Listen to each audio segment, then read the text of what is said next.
essaie, il a réussi. Oui, oui. Le problème, c'est les Soyez aussi calme, nous qui il y a des décisions de la part des ARC pour qu'on organise l'élection de manière transparente, libre. Pour cela, nous sommes en train de mais on n'a pas encore la logistique pour tout ça. On doit imprimer des badges pour filtrer les gens qui vont après ici. C'est pour la sécurisation des députés. Et puis les députés se mettent à faire des cotisations. Depuis quand on va financer l'État? Les députés ne sont pas là pour financer l'État. C'est l'État qui organise ces élections-là. L'État doit donner des moyens pour qu'on organise les élections. Alors, je vois dans la salle des députés qui commencent à faire des cotisations. Ça, je ne peux pas tolérer. Sinon, je ne fais pas montre de l'expérience que j'ai dans la situation. Donc, personne ne peut financer les élections à part l'État. Et moi, j'attends qu'on donne les moyens pour qu'on organise l'élection de manière transparente, libre et apaisée et qu'on sécurise les députés telle qu'a été l'instruction donnée par la IAS. Alors, qu'est-ce qu'il y a de mal que j'ai fait? Qu'y a-t-il de mal? Parce que certains députés parlent que c'est une décision unilatérale sans pourtant avoir leur aval. Mais c'est moi qui dirige l'Assemblée. Mais vous devez quand même avoir l'approbation de tout le député. Non, il n'y a pas. Si les députés sont à côté, c'est moi qui dois rectifier les choses. C'est ça mon rôle. Je ne peux pas être là où on est en train de commettre des erreurs. Accepter que les gens fassent des cotisations pour financer les élections, ça c'est une bonne décision, ça. Mais que dit le règlement au moment où une décision n'est pas acceptée de tous? On passe par le vote. La Constitution dit qu'un ordre donné et on ne peut pas l'exécuter. Ça c'est la Constitution.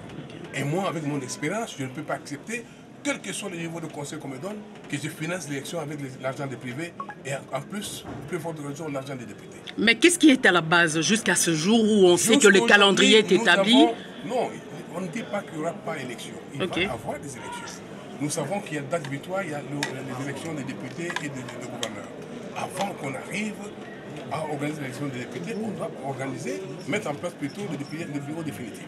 Donc, nous sommes en train de nous déployer pour avoir les moyens, enfin, d'organiser ces élections de manière correcte. Mais il y a une certaine opinion qui estime que vous entretenez des manigances pour se maintenir au perchoir de l'Assemblée nationale. Mais je ne dis pas qu'il n'y aura pas d'élection. On finira par organiser des élections. Mais même si c'est moi qui vais me maintenir en poste, il doit avoir. C'est pas les élections, non? C'est pas ça. Je vais m'imposer, je vais faire quoi? Oui, président, mais... Ouais, élection.